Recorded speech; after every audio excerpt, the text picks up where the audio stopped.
questions of liberal democracy, representative democracy. Poulantzas in this is a very short chapter, right? It's only about 15, 16 pages, yeah, part 5. Covers a lot of, or mentions at least a lot of the issues and people we brought up. He talks about Luxembourg and Lenin and Gramsci. And this he wrote in 1978. Obviously, it was the last of his books before he famously committed suicide the next year in October of 79. He's an interesting figure. We did the first class. For the first time I taught in one of the seminars, we did a whole semester on Poulantzas. We read political power and social classes. And it was kind of disrupted by the hurricane. And we were then in the old Brecht Forum. So we could, that was, of course, flooded. So that threw the reading of Poulantzas. But it seems to be, once again, pertinent. I saw just yesterday, this came out. The DSA publishes now. It's a new magazine, I guess. Yeah, Socialist Forum. Yeah, so this is from yesterday. They sent it to me. And they're writing about Poulantzas as a touchstone for this question of democratic socialism. So they're all reading Poulantzas again, trying to figure out. Of course, they misread many important things. Just the adoption itself is in question. Is a Right. attempt. And Poulantzas himself is a little bit difficult to figure out in some ways. It's interesting. Some years ago at Yale, there was a conference on Greek studies, and a friend of mine had asked me, let's do a panel on Greek political theory, and I said, well, I don't think there's such a thing. I said, I'm not going to waste my time. There's no such thing as Greek political theory. Then he convinced me, come on, it'll be fun. Who cares? So they had, I was speaking on Poulantzas.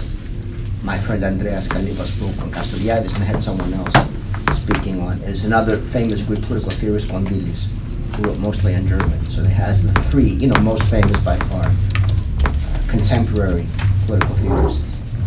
And the only thing I could come up with, which is not that he was a Greek political, what does it mean? Because one interesting, when you see, even in there, but almost everywhere where they reference Poulantzas, they'll say the Greek Marxist. Sometimes Franco-Greek or Greek-French, but usually Greek, which struck me eventually as being a little bit unusual because as many times as I see, for example, Ernesto Laclau mentioned, they never say the Argentinian Marxist, for example. You don't see that. Or if you see something from Althusser, you never see Althusser really called the French. right, those are structuralist Marxist or whatever, or He was in any way. He lived in most of his life in France. yeah, but regardless, I mean that. For example, when you see from Jamaica, the Marxist. Stuart Hall. Stuart Hall. When you see Stuart Hall, they never say, the Jamaican Marxist or They should. Anglo-Jamaican. They should, yeah. They should, right? Because he moved to England, that's why. That's right, Rachel. They got it. I say that. But with Poulantzas, it's, and I checked it, Always. always you see that. So then, this is of some significance, so I tried to figure out, why Greek Marxist? And I think it's because he doesn't really conform to any particular tradition. He's very eclectic. So when you read Political Power and Social Classes, which is the most important, I think all the important ideas here you can already find there. A lot of people think there's a radical break between the two. There are differences, but I think the core ideas are already there. After the standard Marxist fare of Marx, Lenin, Gramsci, and so forth, the next most common reference is to Max Weber, which for a Marxist in France in 1968 was unthinkable. That a Marxist was using so heavily someone like Max Weber. The only people then at all discussing someone like Weber in France were the right, Raymond Aron and his circles, had a Weberian influence. But Poulantzas, and the reason why I think that is the case is because he was from Greece, he knew German and he knew also English as well as French. And he was very much focused on being up to date with all the different tendencies and trends. So he was reading American sociology, and he had read the Germans, the German tradition very well.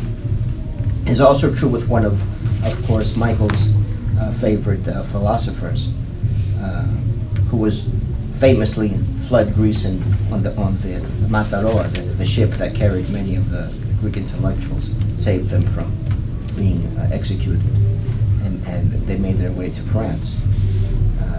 Who was the person who was responsible for translating Lukács into French?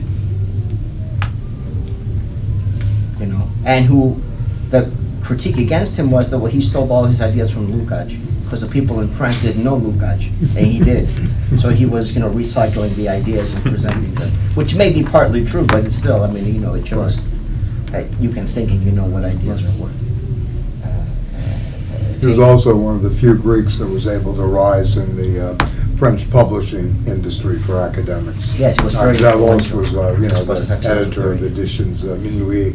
Yeah. He was very influential in And French. which began the argument series, which was very famous in terms of left-leaning, politics and very well known. Collector's items today, actually. Yeah. Yeah. Poulantzas was never that. He was No. much more famous outside of France than Outside of France. Right. even though his first big book, Political Power and Social Classes, came out in May of 1968. So it was very good timing because it hit the bookstores during the upheavals. So everyone was buying it, but they thought, well, must have to do with what's going on, so we could figure out, what's happening. I don't know if it was that useful in terms of figuring out the events of May '68, but it made him into, even in France, he wasn't unknown. And he followed a very particular trajectory when he went to.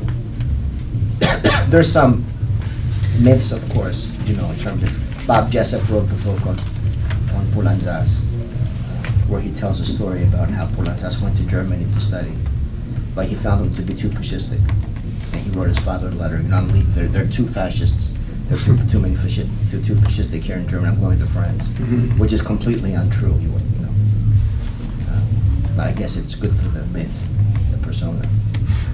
But He he was went, also peripheral to the Althusserians, even though never a member of the group. He was always considered as a kind of fellow traveler. well, he was Yeah. close to Althusser. Close to But Althusser Yeah. would use him as a dig against his other students, Right. saying, "Look what Poulantzas is writing. Why can't Why you do can't you better?" do this, yeah? So that was one reason why there was some animosity between not Poulantzas and Althusser, but between some of the Althusserians and Poulantzas that he was always being proud of. Plus, I've been told some stories. I don't like to. I think it's too gossipy to repeat them. There were some, romantic competition, So that was some also reason for disliking Poulantzas among some of the Althusserians. But he began as very much allied with Jean-Paul Sartre, and he was part of the editorial collective or team at Le Temps Moderne. He published some interesting pieces with them, and Simone de Beauvoir, for example, mentions him in some of her letters of, the young Greek legal scholar who's now part of the team. And he was very much in that tradition. When he went to France, he was taking classes with Merleau-Ponty. He was in that circle and very close to Jean-Paul Sartre. And I think when you read some of his arguments, after the fact, you can see the Sartrean influence continues. It's not, there's a radical break in terms of the jargon and the style, but some of the substantive concerns remain, especially the question of what he calls the isolation effect, which is what Sartre calls seriality, by and large. It's very similar, which is not something you find in the other Althusserians, for example. So he has that kind of eclecticism, even though in terms of style, in terms of jargon, he's very much in the structural school. For some, and it's interesting to note that Althusser himself refused to publish the first book in his series. Althusser asked him to write a book for his book series on Maspero, political power and social classes. When he read it, he said, "No, it's not for us." And Balibar apparently was encouraging him, "Well, this is not really too much Gramsci. It wasn't pure enough." But it was published nonetheless by Maspero, just not in that series. Balibar was saying that assisting Poulantzas or assisting? No, he was, Althusser? yeah, they did not have a lot of agreement between the two, Balibar and Poulantzas. They were on opposite sides, let's say, within that Althusserian trajectory. They had many disagreements. Now Balibar, I mean, he said to me, now I see, I can understand much more. I agree much more with what he says. But at the time, Balibar was much more orthodox, Right. tied, still within the Communist Party, and still stuck in a kind of formalism that Poulantzas, I think, never really had, even though the stuff can be dense. It's just the way he writes and his, I don't know what to call it, his sentiment seems so different from that hard formalism of Yeah. Althusser, it seems real, like he's really, like there's real politics there. It's Oh, not. yeah. Sure. I mean, the other side too, but, Balibar at that time was very much, and he never really quit the Communist Party. They threw him out. 78. Yeah, they threw him out. It was very late. What was his piece? Open your Windows, comrades. He wrote a piece and he got kicked out of the PCF. Who, Balibar? Yeah, open your windows, comrades. That may be a play on the. Balibar. I believe the French Communist Party campaign Yeah, that year was a picture of Right. the That's right. open window Absolutely. and "Pour la France." Yeah, you know that that. was That's their good. Yeah, yeah. slogan. Excellent. Yeah. Not for the workers, never for Right. France. right. Well, they threw him out after that. Yeah. That's But I say fine. you should I have didn't quit. know That's a that. bad sign. That you should have quit. That you had to get thrown Yeah, out. right. Well, So he's an interesting character, certainly. I mean, not least of which because he committed. He was still very young. He was only 43 years old. So it was. When he killed himself? Yeah. Really? Did he say why? 43. I mean, he didn't even know. No, we know the story pretty well. Oh. I mean, it's very sad. Yeah. Yeah. But I mean, the story of why he did it is very He had difficult. tried He to always before. had problems with the. He had you know, tried But it was to personal, materialize not it, you know. political. Yeah, no, it wasn't political, I don't think. No. I mean, or the politics of romance more than that'll do just it. straight up, political, yeah. But this is a famous section of the book where he talks about this transition towards socialism, a democratic transition towards socialism. And he touches upon some of the issues we've been discussing so far.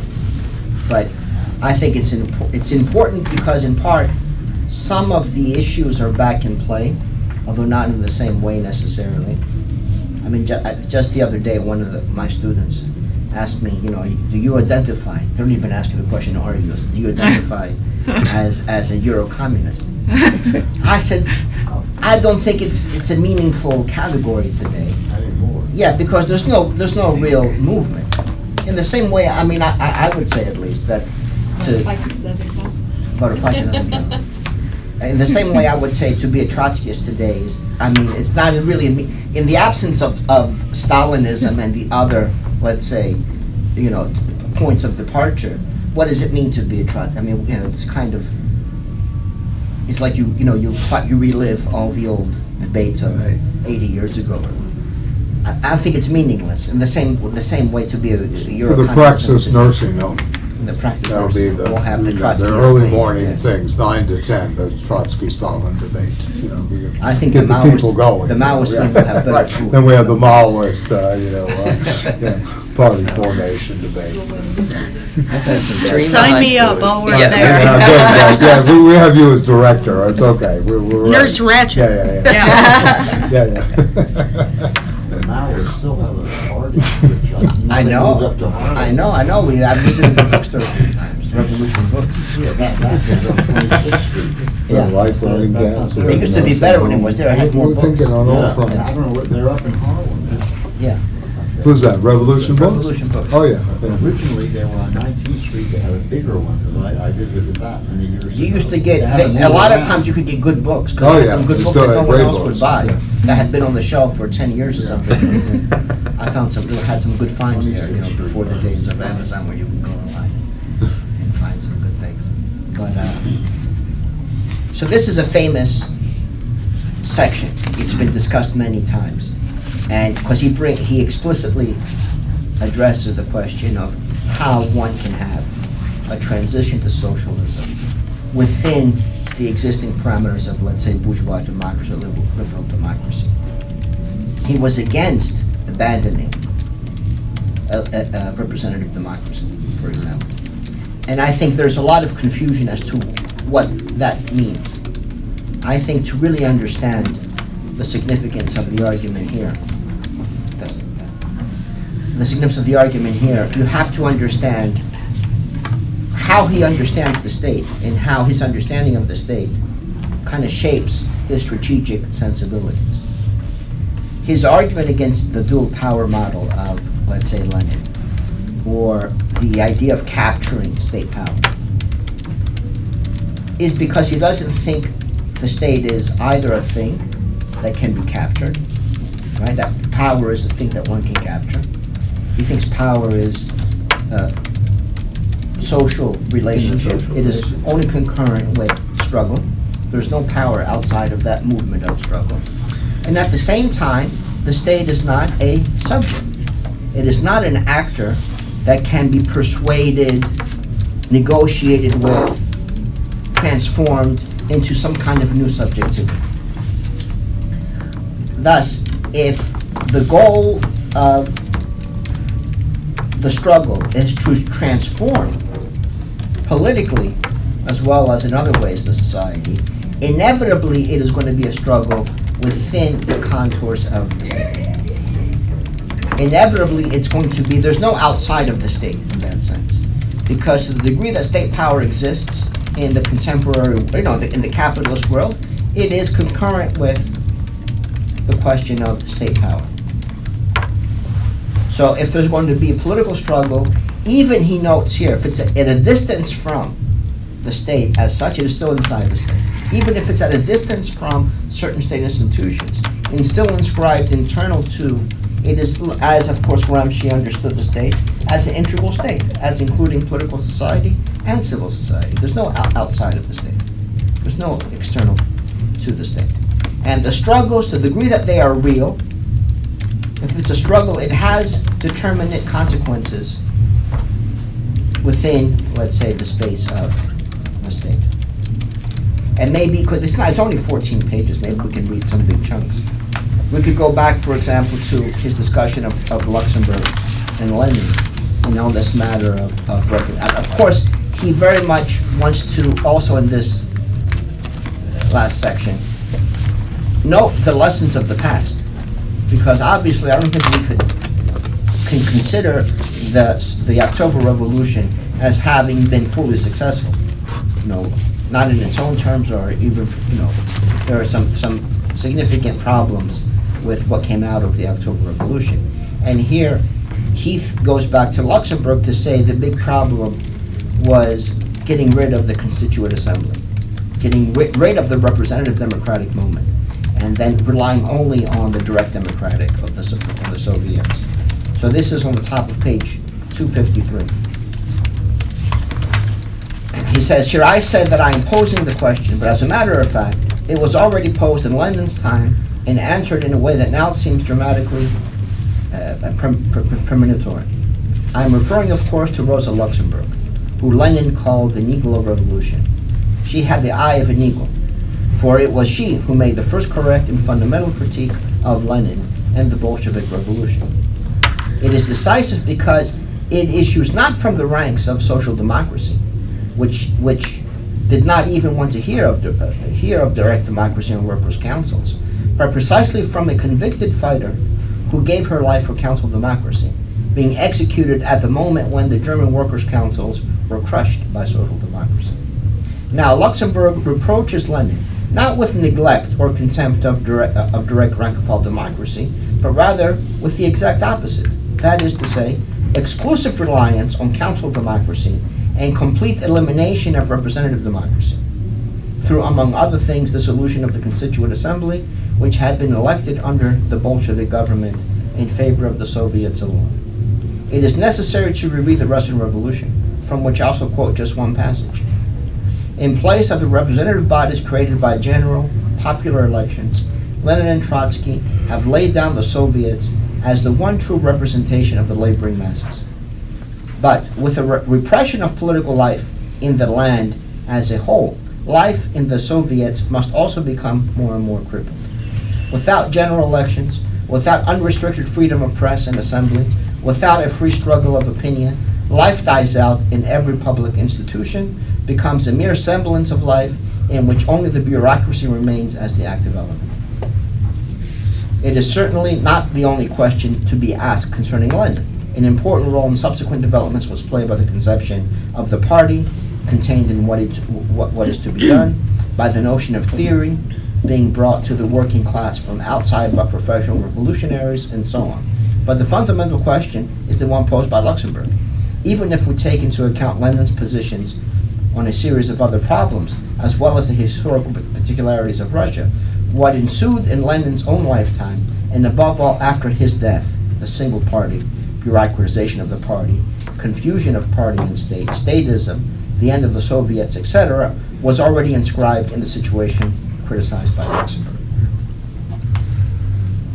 So Poulantzas is going back to Luxemburg and pointing to that moment as a decisive moment that more or less doomed the possibilities that came afterwards.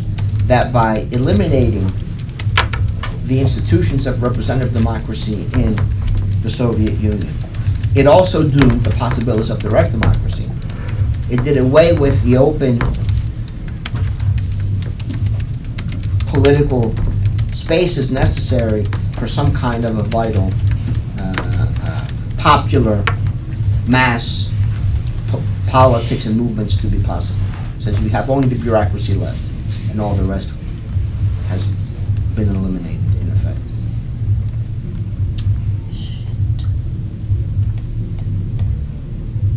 Do you think that's necessarily so? I mean, it seems to me that, I mean, apart from the particular historical circumstance of the Constituent Assembly in Russia, it seems to me that the bottom-up idea of, I mean, it wasn't that there was no representative democracy, at least in Lenin's outline of how the way the Soviets were supposed to work. I mean, it was not direct representation, it was indirect representation. Right. So, but that's not inconsistent with open political life, with free press, freedom of speech, freedom of assembly. I mean, the suppression of those, of course, turned Yes. the councils into shells. Well, he sees the one as leading to the other, because as if once you get rid of the representative institutions of representative democracy, meaning also in part you get rid of political parties. Well, not necessarily. Again, not necessarily. Why couldn't you have multiple political parties in council? I'm not pushing. I mean, I don't think anyone has ever, to my mind, articulated a convincing institutional form for a council-based system, really. But you know, the particular historical problem of the Constituent Assembly was that because it refused, because of the political party that had the majority in it, which was the right-wing Socialist Revolutionaries, because it refused to recognize the Soviet government, which really was the government of Russia then. I mean, that was the only government there was. It set itself up as a dual power. Again, so it's recreating the dual power. That's why the Bolsheviks were so brutal and crushing, which they were, but I mean brutal in the sense that they locked the doors and made everybody go home, but. Also the, the opposition that's made, which he brings up, between reformism and revolution, and you know, I mean, what interests to me is from psychoanalysis, or the notion of repetition, the death drive, that in a way, or from Beckett's Waiting for Godot, there's a kind of, he's saying that, there's a return here, that there's a certain way in which it's not reformism, it repeats, but it can still be it's just revolutionary, coming almost from a different point. It's not just kind of a model of lifting of repression, or even like the notion that you get rid of the separation of the human being and the citizen. There's an erasure of that line. There's a way in which there's, again, almost like a tragic, or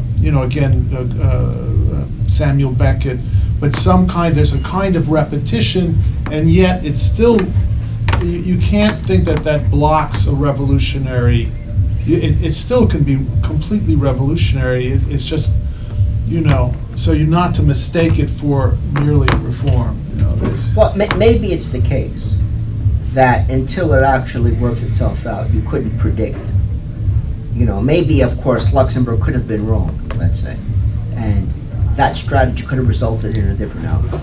But after the fact, after it's already happened, you can go back, which is what Poulantzas is doing here, and say, well, this would appear to be the decisive moment, when they eliminated the Constituent Assembly and got rid of these institutions of representative democracy, meaning they also got rid of, some of the formal civil liberties. Yeah, petit bourgeois, whatever you want to call them, Right. freedoms that went along with it, which he doesn't think they're bourgeois per se. Right. You really did away with a lot of the potentiality of what was happening at that moment. Now, maybe it's possible that it could have turned out in a different way. Who knows? But the way it turned out, he's saying, can be traced back to that seems to be a fateful moment in that unfolding of events in the Soviet Union. Not too long ago, I finally read the book, The 10 Days That Shook the World. I finally read that, and I'm glad I read it. I think the recourse to having the Soviets, the councils, be the structure was an expedient because of the chaotic circumstances, because of the Civil War. White Russians were trying, obviously. Right, no, and then yeah. what, how many nations? 11, 14 nations? 14. I mean, that was this is my understanding, an easier way to carry on the revolution. The Constituent Assembly with parties competing, that was too difficult, too complex. I Yeah, think they did it. there are many practical reasons to that. You can understand why that happened. Yeah. But again, from his Easy. standpoint, it was difficult. And I think the broader political point he wants to make is that it's a mistake for Marxism to dismiss representative democracy or civil liberties, civil rights as bourgeois rights. Yeah. For the simple reason that for him, and it's not just for, as a practical matter, these are things that are won through political struggle. They're not something simply conceded by the capitalist class and saying, here, go and vote. These are themselves products of the struggle. And it's not, of course, this he writes in 1978. In 1974, in Greece, you had the fall of the dictatorship. And so it was the idea that, these civil liberties and electoral politics are in part a victory of the dominated classes was very fresh at that time. And there were real possibilities. First and foremost in Portugal, which he mentions a number of times. In Portugal became the closest out of that trilogy of Greece, Portugal and Spain. Portugal came the closest to pulling it off in terms of having through electoral social means, revolution. a real kind of social revolution. It was not even close in Greece and in Spain. I mean, half the fascist stayed in office, after the. Still there. Yeah, they're still there. Wound up with the king, constitutional monarchy. Well, they had a king. I mean, the even before. question is, would he write the same thing today, given those circumstances? No, I don't think he so would, at right? all. But it doesn't Yeah, matter. yeah. No, I understand, yeah. The deeper. Who, Poulantzas? Yeah. Yeah. Maybe, I thought this was really a prescient. Yeah, I did too. Okay. A lot of well, I things mean, I'm in just this essay asking. were really Yeah, prescient. yeah. They really made me think like, wow, that's today. Starting with the, the Well, earlier not part. that there's a real possibility of, I mean, like I say, to say, for example, you're a communist today doesn't make much sense because the Right. burning question before us today is not which route towards socialism is the Right, best it's one. saving the democracy. Yeah, I mean, And also, Amilcar Cabral was assassinated during this period, and as Peter mentioned, there was the uplifting of the takedown of the Greek junta. All of these things are going on, right before he writes. Yeah, and his there are piece. real struggles. A I very mean, different kind of today is level of the struggle. anniversary, Yeah. not Yeah. of the student uprising in 1973 Right, in Athens, where Right. there was a violent confrontation with right. the junta. A Right. number of we don't even still don't know the exact number, but probably in the dozens of students were killed by the junta when they took over the university. So that is, that's not something that is easily forgotten, or to say, well, it's simply some bourgeois rights. When people died, there was that kind of a struggle to get to that point. I think he's, of course, very much Right. respectful of that dimension of the struggle, and that this is, now, that said, of course, it's not enough as a victory or as a strategic standpoint from which one can create socialism. And he does not think that electoral politics, in themselves are definitive, but he sees it as an important moment of building those possibilities. And he'll go on to talk about having, because for Poulantzas, the state is a social relationship in the apparatuses of the state, in the broader sense. And the state apparatus for Poulantzas would be all those institutions that function in a way that facilitates the extended reproduction of society. It's not only the nominal political, we would, call political institutions, the government, these things. It's also, of course, the family and the labor unions and the churches and all these kinds of things. All these institutions themselves are what he calls them condensations of struggle. So the struggles of the past are still have an efficacy on the present through what he terms, and this is a term he borrows from Klaus Alfred, who we read a couple of weeks ago, the structural selectivity of the institutions. The structural. Selectivity, which Bob Jessup then transforms into his idea of strategic selectivity. But all it means is that there is a certain institutional procedures, processes, structures that are less open to some forms of struggle or some demands and more open towards others. So, for example, it is obvious that if we want to have a struggle in New York City in order to, let's say, not allow Amazon to come in and take over Long Island City, they're going to kick you out of Astoria probably when the time comes, unless you can escape beforehand. But there is a certain difficulty institutionally in the process because, to begin with, so much of the decision-making process is displaced to Albany, for example. And why did they do this? Well, they did this because precisely they understood New York City itself there was a certain density of people and a certain political possibilities here that made it a bit too dangerous. So take questions like taxation rates and budgets and move it to Albany to be on the safe side. That's a matter of strategic selectivity. Beyond the fact, of course, that in the United States, electoral processes were to take all and the kind of possibilities that opens up. There are many, of course, particularities in the institutional structures of American institutions that make it more difficult for certain kinds of demands or interests or struggles and much easier for others. That's what he understands to be the selectivity of the state. That these condensations of past struggles that exert their influence in the present. And his argument is that political struggles have to do two things. First and foremost, they have to transform these institutions. They have to transform the institutions that function in ways that make their kinds of demands, their kinds of political goals less likely. And one way that he thinks that's going to be possible is through this ever more developing of self-management, he calls it, direct democratic institutions, concurrent to the struggles that are being fought within those institutions. Because if you want to transform them, you have to have the fight within them, not just on the so-called outside.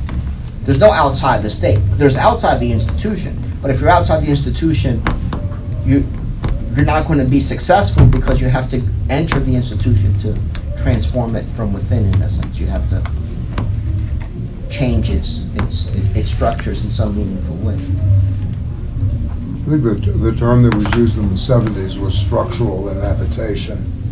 You would structurally inhabit the space of the institution as a moment, right? To kind of change from within. Yeah. Structurally inhabit, yeah. It's, the term used in New York, at least, maybe not internationally. Yeah. In the way he's reconceptualizing the state, it reminded me of when we read Castoriadis, and he's going back and saying, look, to translate polis as the state is really wrong. That the polis involves the social relations very directly in a way a notion of the state does not necessarily. So, so I was that became for me very interesting, because then I went and looked at my old, these high school textbooks of the Republic, and started to think how often I had inculcated this notion of this polis in the state. And so that when when Poulantzas is talking about this, it seemed to me to be something like a reading of the state that then went and tried to revivify this idea of living social interaction as being at its heart, and something which needs to be recognized and theorized and such. And it points to the fact that the state is constituted by struggle. It's not monolithic. It's not monolithic, to use the kind of the Foucauldian version of this. Power always presupposes resistance. It might be the case, of course, that the capitalist class is dominant in contemporary, let's say. But it's not true that there's no struggle. There is struggle, and that means that the dominated classes are also inscribed into the institutions of the state. They also have, as it were, a seat at the table. Now, of course, it might be a very weak one, and it depends on the moment in time. That's why the question of he's of course most famous for this idea of relative autonomy. And relative autonomy simply means that the state has to be autonomous from the particular interests of the capitalist class in order to function in their class interests. The state cannot simply do the biddings of, the Koch brothers and Donald Trump and, all these people. If it does, things aren't going to go well. In order to work on behalf of their class interests, it has to be able to sometimes do things against what they want to do. And it has to be able to bring them together and organize them in some cohesive way, because in the economic moment, as not only Poulantzas, but that's one of the things he emphasizes, they're competitors. They're competitors. GM would like nothing better than to shut down Ford or vice versa, or Amazon shut down Walmart or whatever the case may be. There they exist as competitors. So he's saying the state is necessary as that moment, or that which allows the various factions of the capitalist class and the other dominant classes to come together to form some kind of a cohesive vision, strategies for the future. So we could say, okay, in the contemporary moment, finance capital is the hegemonic faction of the capitalist class, and through the policy-making institutions of the state, through those kinds of spaces, they're able to come up with some kind of a deal, in a sense, some kind of a vision as to how the economy will work, for the, at least for the medium-term future. Free markets, free trade, these kinds of things, which all then fractions of capital. Now, some may suffer because of that, but everyone kind of then falls into that logic, and it plans accordingly and all the rest. But you have that, the state is necessary for that relative autonomy. Now, the way it was understood initially, and this is very Althuserian, was through the notion of structural causality. What allowed for that relative autonomy was structural causality, which has to do with the fact that the whole, the social formation, the whole determines the significance of each part. Structural causality, which comes from Freud's interpretation of dreams. The idea of overdetermination in Freud, which is that the meaning of the dream, you can only deduce the meaning of a particular symbol by knowing its relationship to the dream as a whole, the structure as a whole. So you have to begin from the general to understand the particular. But the general itself is the product of the complex causality of the particulars. So that was the initial idea. Here, that's no longer true. Structural causality is no longer playing a significant role. What plays here the role is struggle, class struggle. So the relative autonomy of the state is historically varies. And when you have a more intense struggle, there's more autonomy. And when the struggle wanes, there's less autonomy. We could say maybe today is a situation of very little autonomy. Relative autonomy is very little because the class struggle is so weak from the one. And here I think the best parallel is Karl Polanyi, what he calls a double movement, the Great Transformation. Because in Polanyi's work, if as you may recall, it was the struggle from below that allowed capitalism to be rationalized in ways that made it viable and could continue to develop. Without that struggle from below, things could have, might have turned out very differently. So it was functional towards the cohesion and rationalization of capitalism that you have struggle from below. It's similar here. And to have the relative autonomy of the state, you need the struggle from below to get to the point where the state is functioning on behalf of what is good for capitalism, let's say, or the economy or the society as a whole, and not just doing what the Koch brothers or Donald Trump wanted to. So, we could say on the one hand that the apparent lack of autonomy today is a sign of the weakness of the struggle from below. The struggles are not as significant or aren't to the point they need to be in order to have something like, for example, Medicare for all, where you would rationalize the system. The economy would be much better off. You would save 4 or 5, 6% of GDP from medical costs. It would allow certain corporations to plan much more in terms of the future because they know those costs would be, they wouldn't be responsible for covering benefits for their employees and so forth. Overall, would probably be a very positive thing, let's say, for American capitalism. Why doesn't it happen? Poulantzas would say, not enough struggle from below to allow for that, the state to have that kind of relative autonomy that it needs in order to not function, as Middleman would say, at the behest of the capitalist class, but rather on their behalf.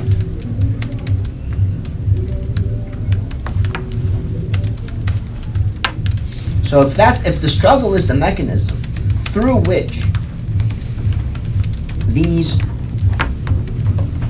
policy developments, these, happen, it is an even more intense version of the struggle that would make possible a series of internal breaks, transformations, in terms of process, in terms of institutions, that would eventually lead to this socialist society. The democratic road to socialism that he sketches out here, even though it's just a general direction, it's not some kind of specific strategy per se, but he thinks it would take place through a series of breaks and ruptures and transformations within the institutions that would eventually lead to some kind of a socialist society, whatever that might look like at the end. But he thinks that it necessarily has to be internal to the state, because all political power today is organized, through the idea of the state, through the procedures of the state, through the institutions of the state. That social relationship is what exists today, and you can't just wish it away. You have to, if you're talking about politics, you're talking about state power, and you have to deal with that reality. Does he draw from any, or does he have any specific historical example in mind, which is close to what he's describing? He says it's never happened before. Because I'm thinking along the lines of Syriza and how many of the intellectuals or scholars associated with Syriza, like they were drawing from Poulantzas and this idea of like street politics and parliamentary politics, and sort of like changing the state from within. And then as you see Syriza governing, like the argument is either that there is not much street politics, so the struggle that you're describing, or that the state itself so resistant to Syriza's reforms or whatever that they cannot happen. So what Poulantzas would say to that? What would he think he would answer to that? Well, I think the answer is, when it would be the I'm not weakness. sympathizing with It would be the government's argument, weakness but I'm of just the saying. struggle itself. It would underline, it will be a symptom of the weakness of the struggle. From, in this case, if we're drawing from this particular case now, First of all, I think it's a Of the misnomer. It's a misnomer People who run the to state think right now. that Syriza was functioning along Poulantzasian, let's say, lines. They use the name. Some people may have read Poulantzas. A lot of them have no idea, of course. They're not from that tradition. And I know some people have been reading Poulantzas as a way to understand the Syriza government, because Poulantzas was a member of the Communist Party of the Interior, which is a precursor to Syriza. When it was one of the main Euro-communist parties in Europe, together, of course, with Spain, Portugal, Italy, and Greece. That were the main spots of this European. Greece not that important, certainly not that developed, but there was a party, and they did have their intellectuals, of which Poulantzas was the most significant. But I think it's a misnomer. First of all, because the struggles that allowed Syriza to come into power were not struggles on behalf of some socialist project. So how can we say, well, they failed to bring socialism, when from the beginning that was never on the table? They never went in with a program to transform the state or to create some kind of a socialist society. The agenda was to end austerity. Right. Yeah. So, I don't, the Syriza line that we're going to, that we are going to be inside the state and also outside the state. The party will not be concurrent to the government, and will still maintain our relations with social movements. That may not have panned out, and that's a separate kind of question as to the party personnel and party structures. And almost everyone of consequence in the party then went into some position within the government. So that really gutted the party. That's one Dilemma. problem, yeah, one dilemma. Successful Yeah. Marxist parties. Yeah. So these are, there's another set of But- problems, but I don't know that the Syriza failures can be ascribed to Poulantzas or as an indication of the failure of these ideas, because to begin with, it was never their goal to begin, they never had a goal of Some bringing people were arguing that, that was the, sort of like take the state from within and like continue that struggle. But in the context of this from within the article, government I and the mean, straight you're- politics. But yes, but I was going to say, in the context of this article, though, I mean, isn't this the kind of struggle that Poulantzas might say is part of the democratic road to socialism? A struggle against austerity that did involve a mass social movement and also involved political activity in the representative democratic government. Yes. So, I mean, It could have been. Yeah. It could have been if there were different strategies and goals Yeah. and different kinds of social movements. You had potentialities there. So, for example, you had people coming together in a self-organized way, for example, to deal with the problem of medicine and the crisis of the people not having medicines. So these pharmacies, in effect, sprung up, where people would bring in, you had some leftover pills, and you would bring them in, and they would be, people there organizing the place. And you who needed pills could come there, and you would give them very cheaply, because it would be people donating things, or you had leftovers, so you brought them in, and they had ways of dealing with this, or they had soup kitchens, ways of feeding some people who needed food and so forth. So there were some potentialities there, let's say. yes, I mean, if you conceive like, okay, the socialist project as something like that is conceived from its beginning to the end, yes, you can argue that, there wasn't something like that on the table. But if one comes from like a more processual, perspective, say it as something at the dialectic relationship between the government and people on the street, or Yes. the possibility of articulating one. There were, I don't say there weren't possibilities, that it wasn't, I'm with Machiavelli that to have the possibility of the new, there has to be, disorder. And certainly it was a moment of disorder. It opened the door to many possibilities. That said, the leadership of Syriza, as well as, I think, by and large, most all of the rank and file members, never expressed that kind of sensibility.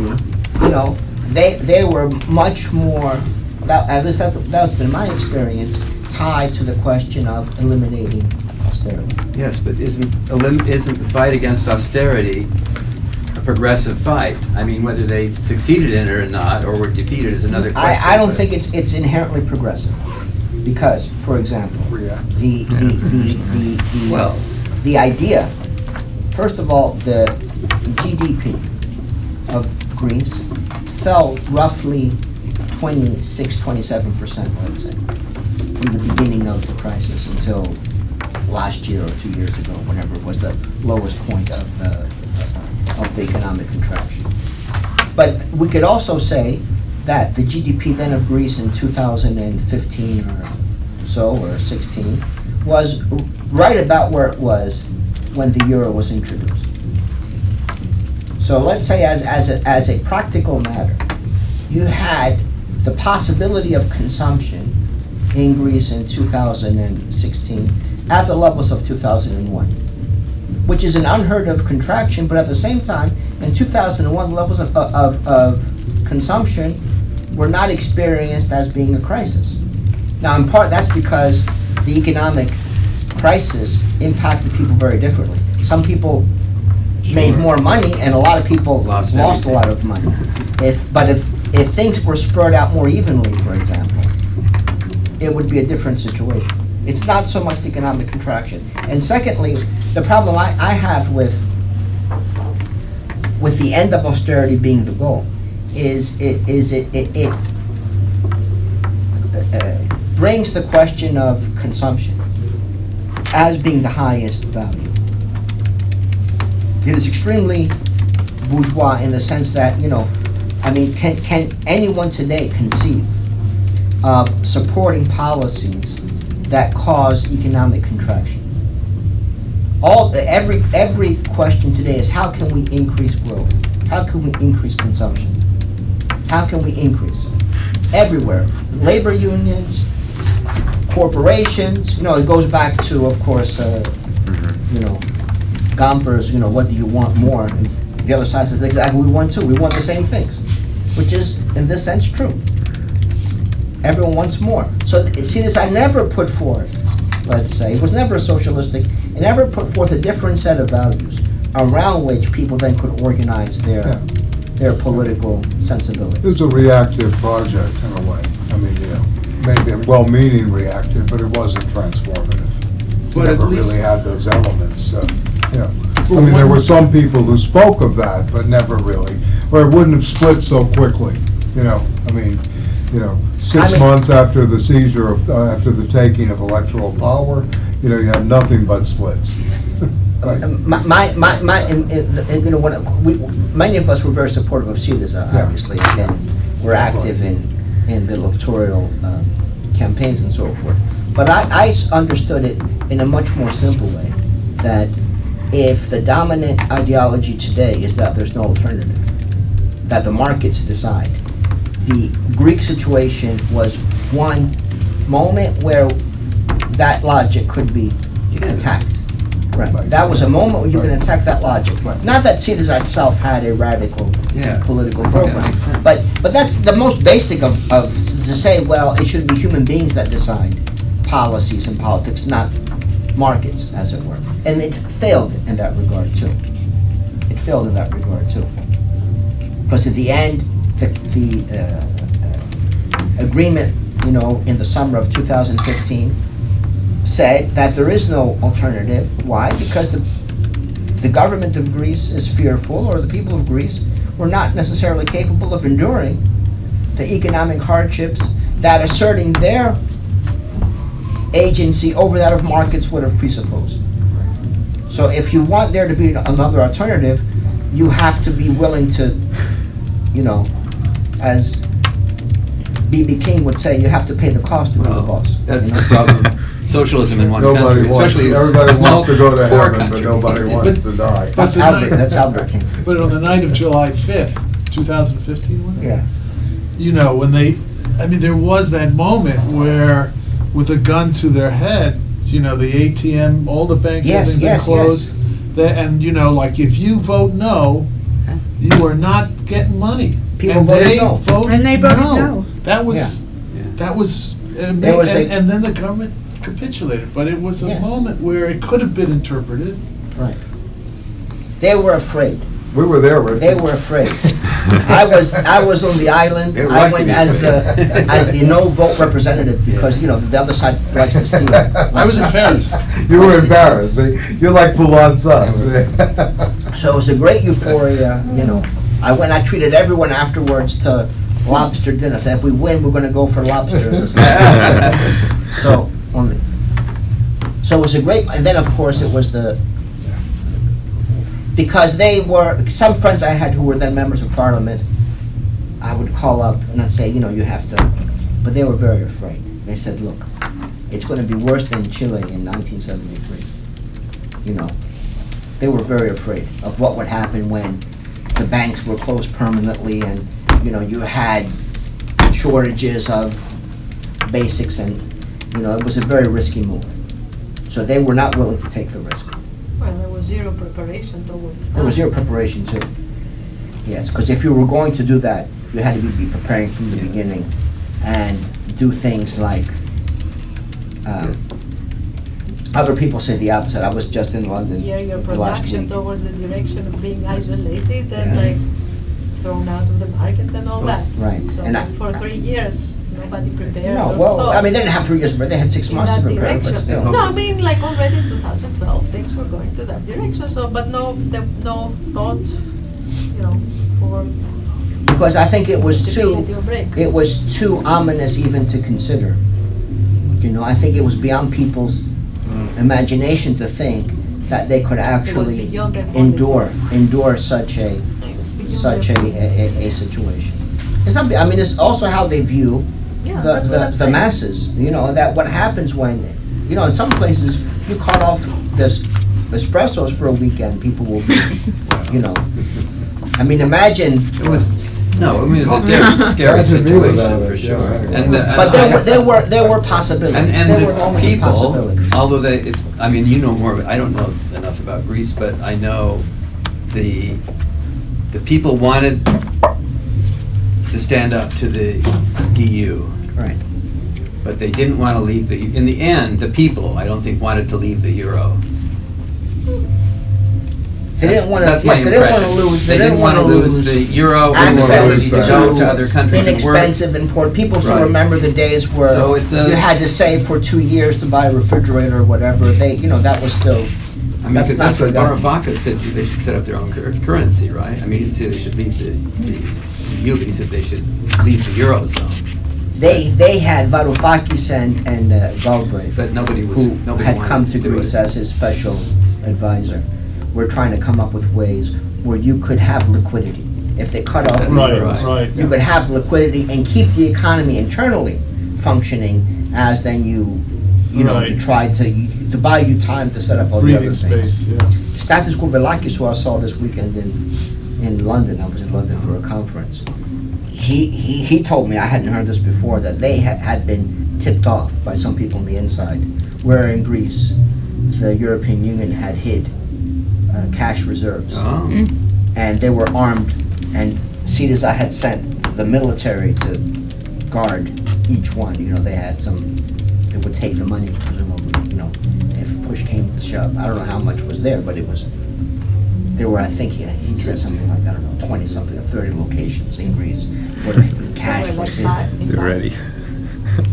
Or cash was I don't hidden, know. what? In some locations around Greece Oh, so much action where with the this European Union He wrote a pretty had good hid. book called Philosophy It's a and very good book, Revolution. yes. Yeah, pretty good book. probably, Very The good, Marx but, movement. Had Marx. hid money. I don't know. presumably I they don't know. lost. So who knew, Varoufakis and knew about these locations, or who knew I'm about sure he these? Well, I'm Probably sure he too. did. Kouvelakis Kouvelakis is the person who Varoufakis knew. And so what was done with this knowledge? Nothing. No, they sent the They sent the military there military. to, Oh, to guard them? yes, Yeah. Syriza sent the Yes, military to yes. guard them? yes. Oh, that's interesting. That's hot. But again, nothing came of it. Nothing because, came of it. Because, In the you end, know, they we can didn't- go they back didn't to fight. our friend Hegel, you know. People remain in servitude because they're afraid of death. Right. You have, at some point, you have to roll the dice. But, Not to get totally pulled over to talking about Greece, but, you know, people, I've heard it said that, you know, if you look at Haiti, you know, how the situation, the condition that Haiti has now has to do with in part with its role as where a slave revolt succeeded, and that consequently it has such a historic and symbolic place in the world that there's a kind of ongoing, I don't know how to put it, punishment or, yes. yeah, So, what? seems so. Yeah, so, you know, in a kind of parallel way, is, you know, Greece as the cradle of democracy, now where the democracy has been compromised to a certain degree, which is to say that the power of the democracy has been greatly compromised by the ongoing role of the European banks and such. I mean, can we say in a way that there's a comparable kind of punishment for the invention of democracy? Well, no, because in Greece it failed. In Haiti it succeeded. Yeah.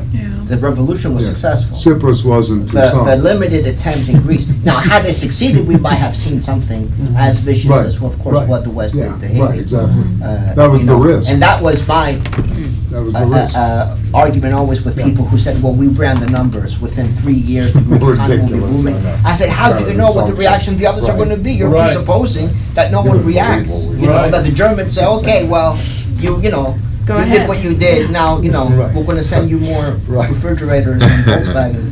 You don't know whether, you know, they can be Mercedes-Benz. very vicious, you know, as we know. Yeah, yeah. Number one.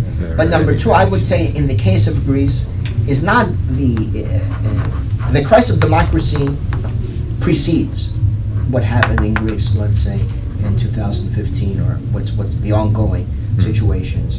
I think what it did do is really kill off the European project, because if, in that sense, Greece is not only the birthplace of democracy, is also, and this is, of course, it's just in terms of myths, but the myths are important. Greece is also the birthplace of Europe. Yeah. And Yeah. the European project, as it had developed, and certainly as it had developed under what was the European community and the European Union and so on down the line, developed in a way of presupposing that over time the various national particularities of Europe would become more and more, you know, Right. less distinct. Right. That Yeah. over time there would be an increasing integration of the peoples of Europe into one larger community. Yeah, and going back to last week, when we were talking about the creation of myths. You know, what would have been possible Right. had the Greek, you know, as you Yeah, of say, course. done the Hegelian risk of, you know, risking life, you know, in order to have this And- to happen, which and- happened in Santo Domingo, obviously, in 1791, in terms of the slave rebellion, and certainly happened in parts of Portugal before their electoral victories, you know, a very different level of militancy, you know, in all struggles. And what kind of myth this would have played out in terms of the strengthening of Podemos, the communists in Portugal, et cetera, throughout Europe, that you would have had a kind of new myth to build the left on, you know, in. Well, that's in one European- reason why the Yeah, Spanish and Italians and all were very much opposed Exactly, to exactly. the Yeah, yeah. negotiations No, exactly. Yeah. with Greece Yeah. at that moment. Right. But Syriza, I mean, you know, for all the critical things that we can say about them, it was really the only viable attempt to address the crisis that was not from the right and that was not nationalistic. Because every other movement, Absolutely, because the old parties were so discredited. yes. Yes. I mean, Right. you know, he talks about here that he says even if you know in bourgeois societies we tend to have these alternating mass parties, you know, that Right. share, you know, one comes to power, then the other one comes to power, then the other one. And in Greece, that's sort of what they had, right, with Yeah. the Karamanlis party Yes, and yes. I forget. New Democracy and Yeah, PASOK. and the socialists. PASOK, yeah. So they were both so discredited at that point, and you know, I think you're right. You know, the only alternative would have been a fascist alternative, but you know, back to the Yeah, kernels. and see, as I Golden said, Dawn it's a European was ready. crisis. The Greeks cannot address it on their own. Right. There has to be a European solution. yes. So they wanted, you know, really Europe as a whole to not just, you know, displace the crisis onto Portugal and Greece and Ireland and so forth and say, well, Right. you know, To come to grips with as it some as a of whole. the nationalists in Germany would say, you know, Yeah. why should we pay for all the money you spent on wine and women? And, you know, these are the kinds of. Well, then they'd have to go to Italy. Right. Yeah, they said about the Greeks, but. Yeah, of yeah, course no, it I know, covers I the know. They never Italians. said about the Italian. But, you know, Syriza was really the last chance for a renewal of the European project. Absolutely. Now it's finished. Finished. It's finished. And, you know, and you see everything turns to the right. More and more nationalistic. You have Brexit, of course. And who can blame them on one level, you know? I mean, it's from the right, the sentiment. But what reason Yeah. do we have for being supportive of the European Union Absolutely. as something beyond some kind of neoliberal mechanism to ensure a certain kind of market discipline and budgetary, you know, discipline and so forth? None. That was really the last chance. I think that was the last chance where they could have had a renewal of the European project. And why is it possible in the 80s you have a transfer of wealth from the north towards the south to help develop things to, to address some of the inequalities, and it becomes impossible 30 years later, for example. I mean, all these are important questions, but I think if Syriza, one, it was the possibility to go beyond Tina, and secondly, it was a moment of possible renewal of Europe as a political space, not just as some kind of economic arrangement, but that failed as well. So, the aftermath is going to be not pleasant, I think.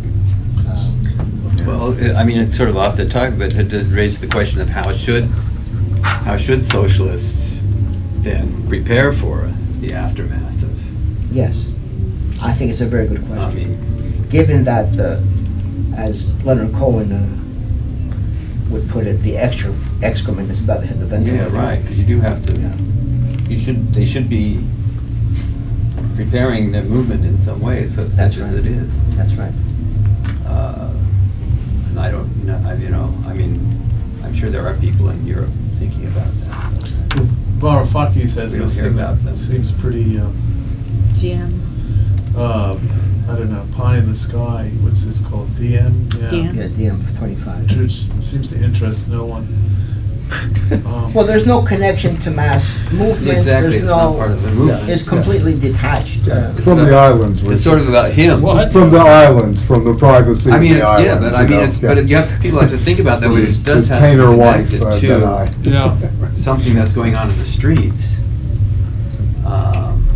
Right, and though his criticism of, when he says that the European Union is playing right in the hands of Salvini, is that how we say his name? The right-wing Italian, Yeah. they just feed them, they're like throwing gasoline, Yeah, well, it's true, it's true. helping It's the true. rise of the extreme right, It's true. telling him that the exactly totally oppressive, European response that Salvini couldn't ask for more.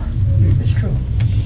And I think, again, if Syriza had been successful, it would have preempted these developments. I think it would, that was the best possible way of going back to the European project of the 60s and 70s and 80s and preempting some of these right-wing tendencies that are now, everywhere in Germany. Merkel is going to be out, of course, In France, the popular, the National Front. National Front is becoming more and more and more popular. They're getting more and more support. It's a very dangerous moment, and one of increasing, of course, nationalism, jingoism, and all the rest. That's why they attacked Syriza so strongly, with fear about what would happen with Italy. Right.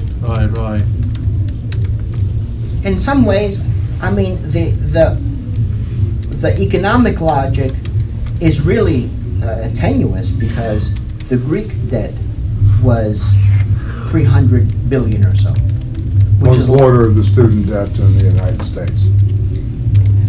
well, not even. To put it in perspective. I think it's now 2 trillion, isn't it? Yeah. 1.5 trillion. Trillion, Yeah. it's about one quarter. of But, that, I mean, that's a lot of money. Yeah. But that's within the capacity of the European Union to. Very easily, Yeah. very easily. Spain, No, it's about politics, I think. yeah, Spain is somewhere around 1.2, 1.3 Right. trillion. And Italy is 2.1 trillion.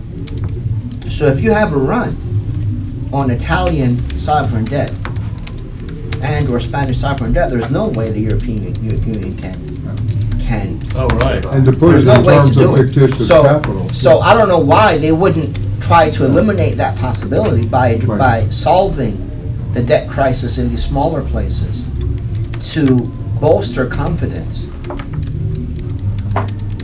rather than going down the road they've gone down.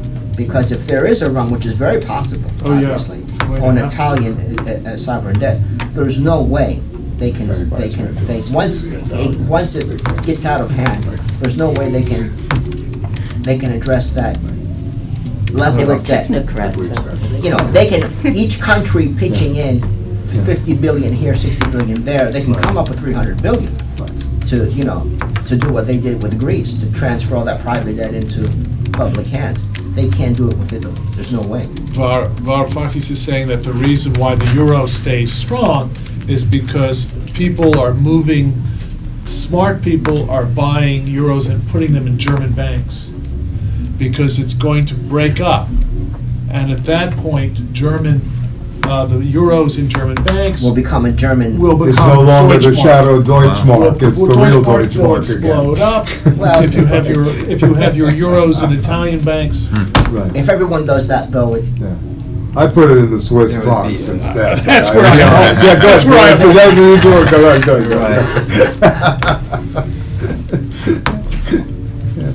no, but it's a very, very dangerous. It's a Yeah. very, very, and why would they allow for these possibilities to exist? On one level, I completely agree with you. When the shit hits the fan, we should be ready to, but you have to have some kind of preparation, some kind of a sanctuary, That's why, we've talked about this many times. I would thought the proper response to Trumpism was to liberate New York City from the United States, to create this as a sanctuary, from the American politics and the rest of people. The interconnections are so deep. but can't you All of say, us immigrants would make America safe again. They can give us But, money to go back to Greece or to wherever. Well, that was you the know. other, yes. But Trump, I had the idea, Make America safe. having had the give me experience money. in Britain of the British Booty. National Party, Yeah. because the BNP had the policy of voluntary repatriation, Right. which was they paid you Oh. money to go back where you came from, Yes. which sounded pretty good to me. Yeah, I And I was saying, Actually, okay, I'll do wait, that. I'm anxious Send me to get home. my And check. I'm sure had Trump come up with a similar idea, he would have gotten not only the racist vote, but also the immigrant vote. Yeah, I'm sure definitely. it's also true. Keep that with the 2020. We may need Hilarious. political consulting fees by then. Yeah, but yes, of course. The problem is you need to have a place to go back to, that's, Well, not that they would actually do it. no, I Because know. they say all Just kinds take of the money, things you once go they win the anywhere. election. Take they the money, go you back can go on it. anywhere. But that would have been certainly a good strategy for them to Get get a all good of it. fraction of the immigrant vote too, because, I mean, I'll negotiate, how much you wanna give me. Now, does Corbyn and the left wing of the Labour Party have any,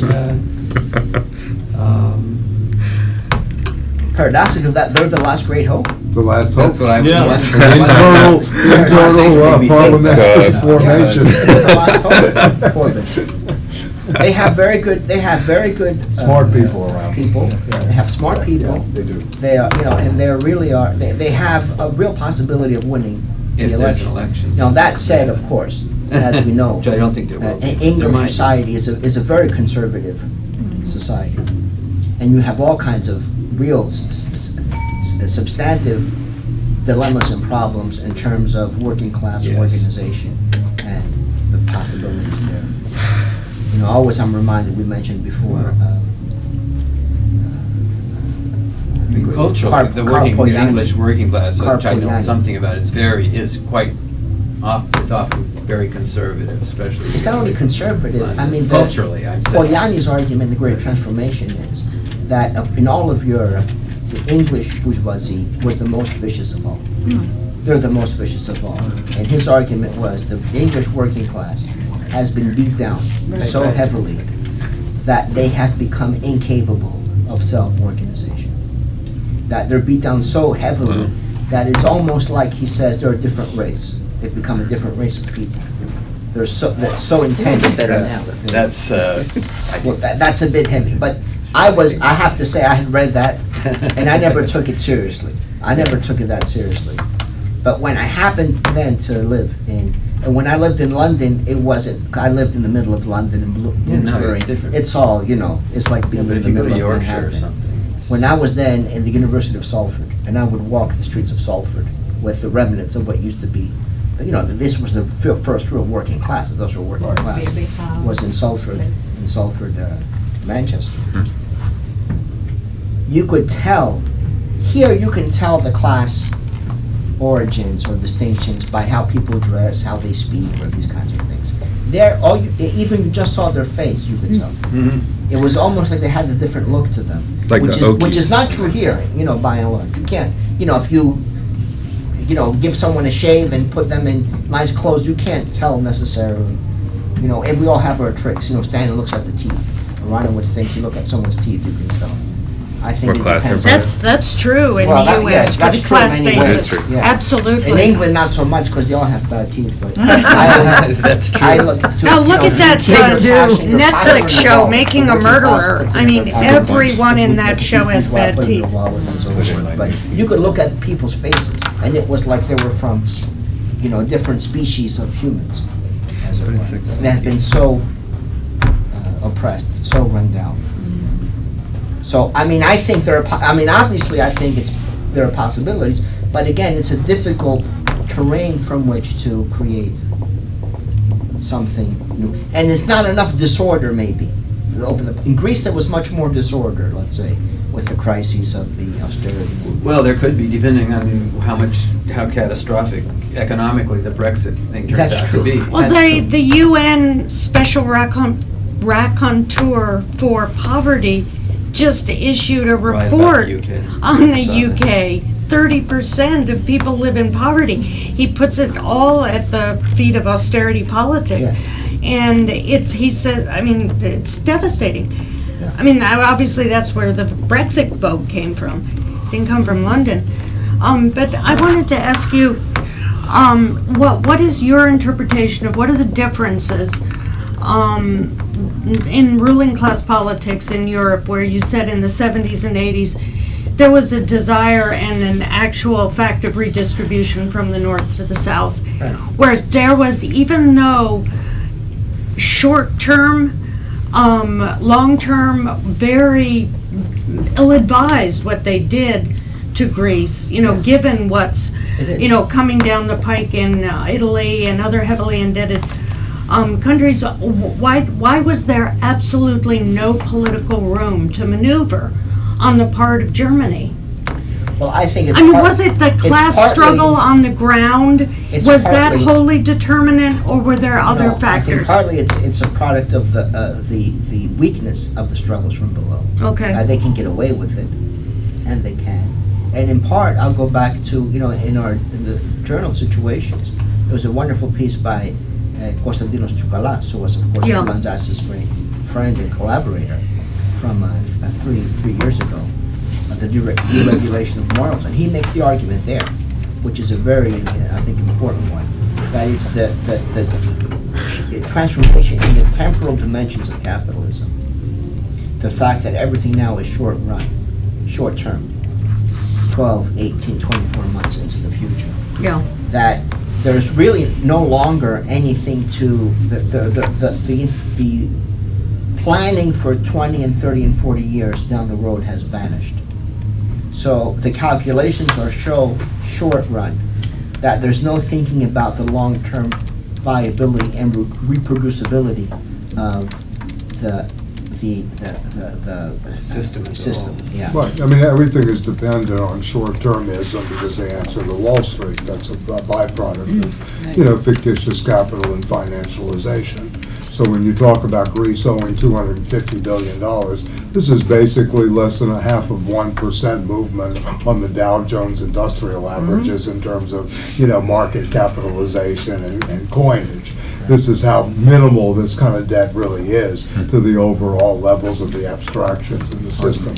So, you know, to put it really in kind of different perspective, you have to really take into account financialization and this enormous growth of capital printed, et cetera, and how much is really in circulation. And the liquidity, I mean, there's $30 trillion in offshore accounts. So that's another thing that could take care of the debt of all these countries and then have enough to take care of the planet for another few, you know. So this is so vast. I mean, and Tsoukalas is one of the few people that has gone to that level of the deregulation of morals and the deregulation of the economy in terms of this short-termism. And Which one yeah, but go cannot- ahead, yeah. What? Which one cannot argue that this is not a result of long-term planning. I mean, the European project, I mean, you have Andreas Papandreou on record describing the situation as it exists today, at the moment that he was like introducing the country to the European Union, actually. So, which is very telling about the fact that this was a long-term project to be where we are today. Yeah, well, I mean, the debt is a long-term project, but not the Yeah, the the debt calculation. The and debt the is debt as a 50 to 100 tool. years calculated, Yeah, yes. and the I debt mean, not as a only the tool debt that Greece basically- owes, but the debt or economy of where governments are selling their debt to various, structures out there. I mean, we live in a very different universe than Poulantzas is, But in terms of why do you say, I mean, privatization. what was predicted? Yeah, yeah. I mean, I'm saying that the subsidies or like the funding of the economies such as like Greece or like Yeah. Italy or Spain, whatever, the heavy credit basically that was given, right? It was expected that would create like the debt that it created. And that this was basically used as it is used today as a mechanism again for all the privatizations and for like, you know. Well, I mean, the money coming from the European Union were not loans at that point, by and large.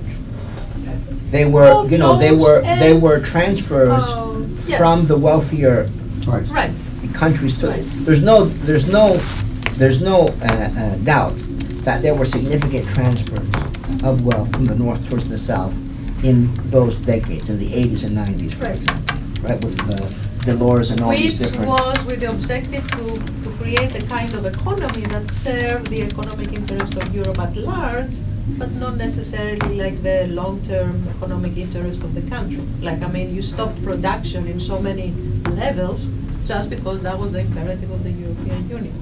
Well, they had broader ideas in terms of, how they wanted to organize Efficient. manufacturing and trade. And there were some areas that where places like Greece would have a competitive advantage and it should be developed, and other places in France and so forth. So, for example, it's not competitive in Greece to grow wheat because the plots of land are very small. And by default, it becomes much more labor intensive. France can grow wheat much more efficiently than can Greece, for example. Yeah, basically So- I'm commenting on whether there was still like a long-term planning or not. Because No, but the evidence long-term we plan- have so the far is long-term that plan- there was a long-term plan, it No, was brought us it's where a we are different, but it's a today. different, the long-term plan was not to make Greece poorer and Germany more wealthy. And the long-term plan was not to to create political antagonisms so that you would have a resurgence of nationalist movements. I mean, And- when you create like a union, which is, in terms of currency, revolves around the best interest of Germany. Yeah. But the euro came much later. I'm saying the European project, as it had been conceived in the 50s to begin with, which was what? It was, in order to preclude the kinds of conflicts we've had. Okay, The that's two the world one wars. argument. No, it's not, but it's not just an Yeah, yeah, argument. yeah, It's- okay. That's the logic of what happened. So the idea was that if you have economic interdependencies, it makes national differences and animosities less significant. They become mooted in a way. So initially it was Germany and France, steel and other industries becoming interdependent. So the German and the French steel, let's say, industries would become intertwined so that if you do damage to France, you also do damage to yourself in a way, right? You need cooperation. You can't just be enemies. And that was greatly then ramped up to cover more than just Germany and France and going beyond steel production, let's say, to other things. The idea being that if the German economy is dependent on the Greek economy and vice versa, and you have these flows of people and these flows of goods and so forth, it makes the possibility of economic, of Cultural. political animosity and conflict less Right. probable. That was the idea. Again, now things have changed radically, and we could say that the animosity that exists today are precisely because of interdependencies. Things have transformed, and that's a very interesting question, why there has been that transformation of things. But it doesn't say that, well, from 1951, they were plotting the current situation. I think of Foucault's in lectures Bioethics, where he talks about how, at the end of the Second World War, denazification, the idea that the stability would be provided by the economic system, that you had to denazify, but that in a way it made the engine, the power, was really the banks, and that was, and so in a kind of similar, this spreading of a neoliberal thing, that it finally was, it could jerk the chain on the political process. And in fact, in Germany, that hasn't really happened. I mean, Germany in a way has, but certainly, obviously, in Greece and these other places, you see this kind of this, violent, aggressive control, being able to kind of pull the emergency ripcord on the political process, and have the banks kind of do what they do, and and then the thing about neoliberalism from an American neoliberal, the Uberization, that if the Italian worker thinks of himself or herself as, or theirself as a as like an Uber, as a company, Independent contractor. So that they have no sense of solidarity, Right. and again, so that someone hitting the shore to them is, they can't, I was listening to, there was Steve Bannon at, I think he did a lecture yesterday I listened to this morning before going to, and he's all talking about how he's going to help the Italian workers, about why he, so I keep thinking you have to somehow make, but he's also attacking the elite, but it's very selective. He's obviously very clever in a way. So you can't just, I keep thinking, what I'm going to say is, it's global capitalism, but he's saying, in a way, but he's not using the word capitalism, and it's a really difficult battle. It's a much more difficult ideological battle to hold. It was a similar strategy that Goebbels and Hitler used, and certainly Hitler in Mein Kampf talks Right. about how much he's going to help the worker. Right. I mean, they used this strategy too, and unfortunately, a lot of workers voted for the Third Reich and didn't go the way of Well, the then partly that was the because German Social The Democrats or left-wing the parties communists. have stopped talking about Right. helping the workers. Yeah. That's exactly right. Yeah. But in some ways, it shows how things have deteriorated since 1978, because the Yes. question of democracy, I mean, that Not problematic even Poulantzas posed. is sketching out, Yeah. of yeah. course. Right. It seems very far from the current moment, Right. because, But in this essay, he predicts the rise of authoritarianism in the liberal. yes, he, State. in the previous chapters, It's very- he talks about the rise of, It's which is a so very, brilliant. very prophetic analysis Mhm. already, because this was 1978. I know. It was I thought it before was Thatcher, it amazing. was before Reagan. He talks about authoritarian statism as being Right. on the rise. He Really? talks about the crisis of democracy. Right. And what he means by that is, authoritarian statism referred to for him, the increasing incapacity of the state to produce legitimacy through economic concessions, let's say, and political concessions. That the bureaucratic institutions of the state have become so inflexible, Right. and the capacity of the state to raise money had become so limited Right.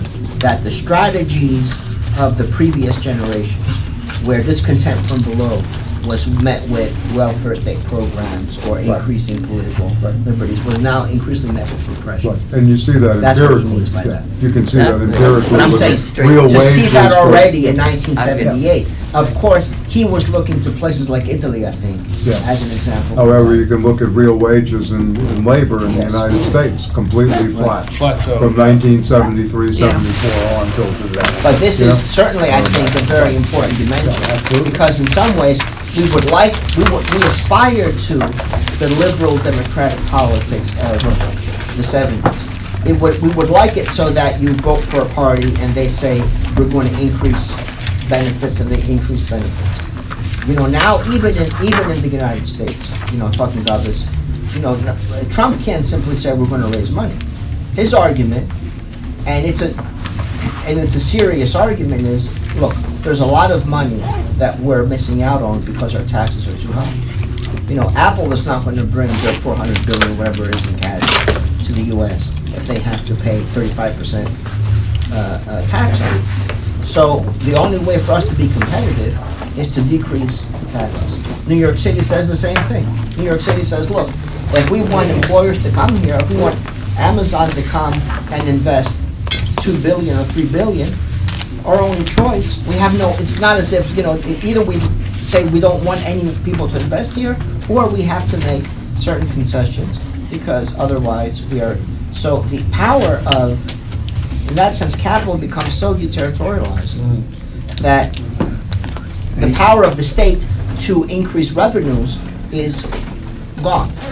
You can't have 90% income taxes the way you could, you know, in the 50s and the 60s. And if Mick Jagger, for example, can move to France, you know, to avoid paying taxes in Britain, which he could, a lot of people couldn't. Now almost everyone can, you know, in the broader sense.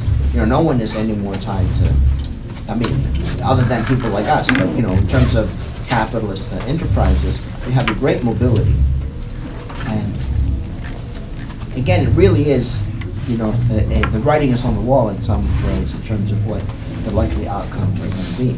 And it's not, they're not pretty, certainly. So we need to.